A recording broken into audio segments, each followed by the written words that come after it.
नमस्कार दोस्तों, स्वागत है आप सभी का पाथफाइंडर पर। आज से एग्जैक्टली 4 महीने पहले जनवरी के महीने में इंडिया के द्वारा पाकिस्तान को नोटिस भेजा गया था कि हमें 1960 की जो इंदस वाटर ट्रीटी है उसको अमेंड करना पड़ेगा, बिकॉज आप लोग जो इसमें डिस्प्यूट हैं उसको सॉल्व करना ही नहीं चाह रहे हैं, जिसकी वजह से हमारे कई सारे जो डैम्स हैं, जो हाइड्रो इलेक्ट्रिक प्रोजेक्ट्स हैं, उनको हम लोग कंप्लीट नहीं कर पा रहे हैं। पाकिस्तान ने इस नोटिस का जवाब नहीं दिया। इनफैक्ट ये पूरा मामला वर्ल्ड बैंक तक गया था, लेकिन ये डिस्प्यूट अभी तक सॉल्व नहीं हुआ है।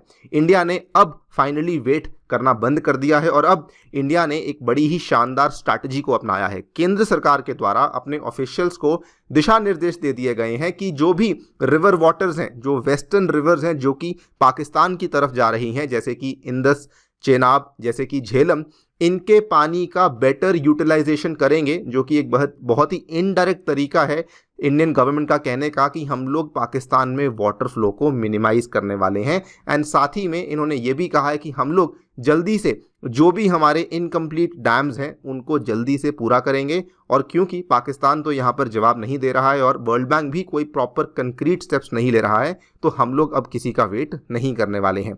जानेंगे पूरी कहानी बेसिकली क्या है, बैकग्राउंड क्या है और इंडिया ने ऐसा क्यों किया है उसको भी समझा जाएगा। आइए शुरू करते हैं दोस्तों मेरे साथ। मेरा नाम है अनिरुद्ध। यदि आप लोग इस लेक्चर की पीडीएफ को डाउनलोड करना चाहते हैं तो यहाँ पर दिए गए टेलीग्राम चैनल के माध्यम से कर सकते हैं। ऑल्सो इसका लिंक आपको नीचे डिस्क्रिप्शन में मिल जाएगा, आप वहाँ पर जाकर के भी इस लेक्चर की पीडीएफ को डाउनलोड कर सकते हैं।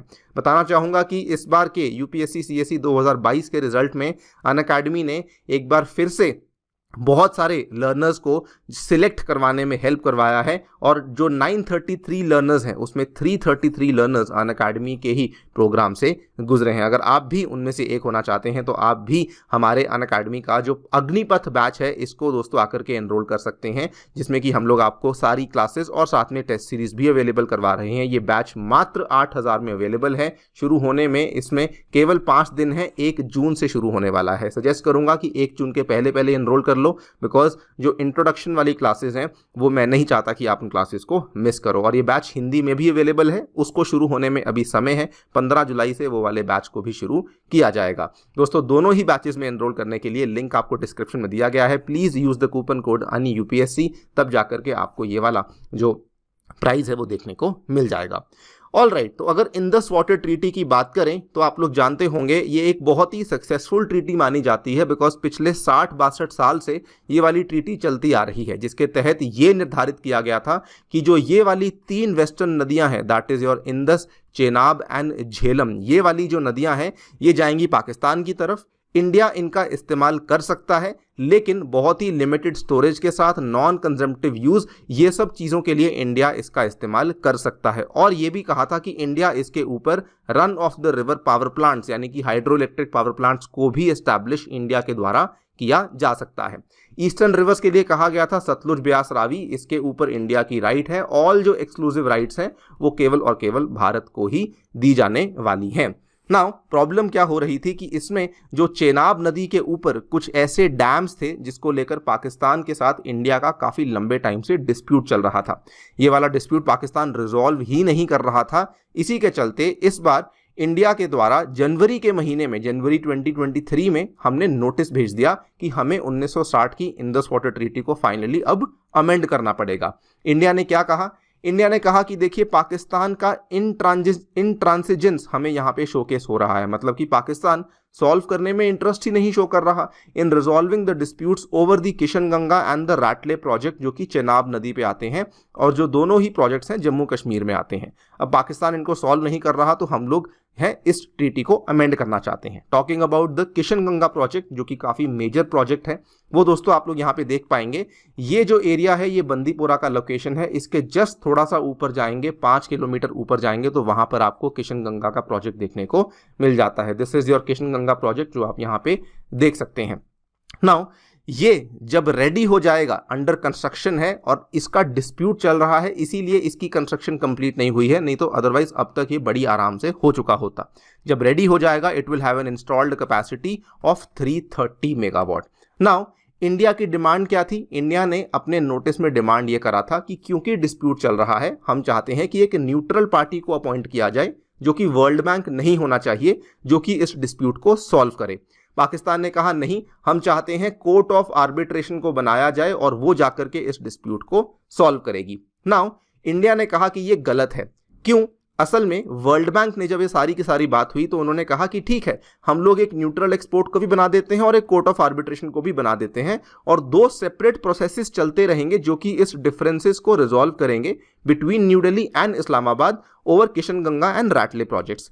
नाउ इंडिया ने सबसे पहले तो ये कहा कि देखिए, वर्ल्ड बैंक का यहाँ पे दखल अंदाजी देना टोटली गलत है क्योंकि ये बायलेटरल ट्रीटी है। ये स्टेटमेंट इंडिया के द्वारा फरवरी के महीने में दिया गया था। इंडिया के जो फॉरेन मिनिस्ट्री के स्पोक्स पर्सन है अरिंदम बागची, उन्होंने कहा that I do not think the World Bank is in a position to interpret the treaty for us. ये ट्रीटी हम दोनों देशों के बीच में है, वर्ल्ड बैंक का यहाँ पे कोई रोल नहीं है। यहाँ पर भी आप देख पाएंगे, फरवरी की खबर है, world bank can not interpret it for us. बड़ा ही कड़े तरीके से इंडिया के द्वारा वर्ल्ड बैंक को चुप करवाया गया था। इन्होंने कहा, I do not think World Bank are in a position, it is a treaty between our two countries and हमारा जो असेसमेंट है of the treaty is that there is a provision of graded approach. यहां पर India ने कहा कोई भी अगर विवाद होता है इंडस वाटर ट्रीटी के तहत तो ग्रेडेड अप्रोच के माध्यम से सॉल्व किया जाएगा। अब ये ग्रेडेड अप्रोच क्या चीज है? देखिए, ट्रीटी में लिखा हुआ है कि पहला स्टेप जो है, अगर कोई विवाद होता है तो इंटर गवर्नमेंटल अप्रोच को फॉलो किया जाएगा। दूसरा स्टेप जो है, either side can approach the World Bank to appoint a neutral expert, यानी कि जो इंडिया ने मांग करी थी। बिकॉज पहले इंडिया ने आपस में बातचीत करने की कोशिश करी, पाकिस्तान ने इग्नोर कर दिया। फिर इंडिया ने बोला जब वो बात नहीं कर रहे हैं तो न्यूट्रल एक्सपर्ट को बनाया जाए, और अगर वो भी नहीं होता है तब जाकर के कोर्ट ऑफ आर्बिट्रेशन को अपॉइंट किया जाएगा। ये स्टेप फॉलो होना जरूरी है। इसको अगर आप नहीं फॉलो करते हैं यानी कि आप ट्रीटी को वायलेट कर रहे हैं। अब वर्ल्ड बैंक ने कोई कदम नहीं लिया, अगर लिया भी होगा तो कोई फाइनल प्रॉपर जवाब सामने नहीं आया। तो इंडियन गवर्नमेंट ने अब फाइनली कह दिया है, इनडायरेक्ट तरीके से कहा है, अपने अधिकारियों को बोल दिया है that we need to upscale the efforts for better utilisation of river waters in Jammu and Kashmir. आप यहाँ पे देख पाएंगे, यूनियन गवर्नमेंट ऑन फ्राइडे, कल ही की बात है, अपने ऑफिशियल्स को इंस्ट्रक्ट किया to upscale efforts for better utilisation of the country's rights under the Indus Water Treaty, की जो हमारे अधिकार हैं उनका हम लोग सही तरीके से इस्तेमाल करने वाले हैं। बेसिकली जो नॉन कंजम्पटिव यूजेज है ना वेस्टर्न रिवर्स का, that is Indus, Jhelum, Chenab का, वो राइट तो हमारे पास है ही, तो हम उसी राइट का इस्तेमाल करेंगे।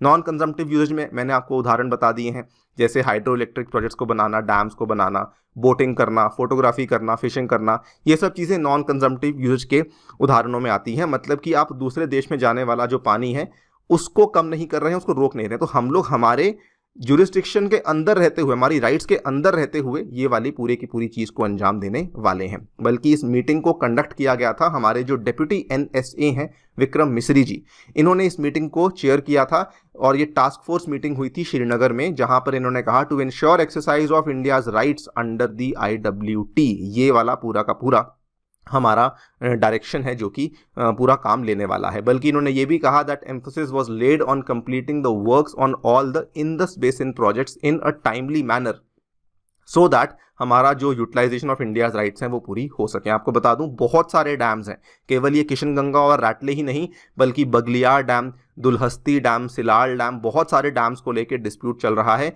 लेकिन किशनगंगा वाला डिस्प्यूट जो है ये बहुत टाइम से चलता आ रहा है और अब इंडिया इस चीज़ को लेकर काफ़ी ज़्यादा परेशान हो चुका है कि इसको सॉल्व करने के लिए कोई कुछ कर क्यों नहीं रहा। इसीलिए इंडिया ने ये वाली अप्रोच को अपनाया है। I think it's a very very important approach, क्योंकि काफ़ी प्रोएक्टिवली, अग्रेसिवली इंडिया ने अपनी स्ट्रैटेजी को ही चेंज कर दिया है। बिकॉज जब इसका कोई सोल्यूशन ही नहीं आ रहा तो किसी ना किसी को यहाँ पे स्टेप अप करना ज़रूरी था। आपकी दोस्तों इस पर क्या राय है मुझे कमेंट सेक्शन में डेफिनेटली बताइएगा। कल आपका UPSC प्रीलिम्स है, अगर आपने हमारे चैनल को सब्सक्राइब नहीं किया है तो कर लीजिए। आपके लिए बहुत ही इंपॉर्टेंट वीडियोस आने वाली हैं जिसमें कि हम लोग पेपर 1 की एनालिसिस आपके सामने पेश करने वाले हैं।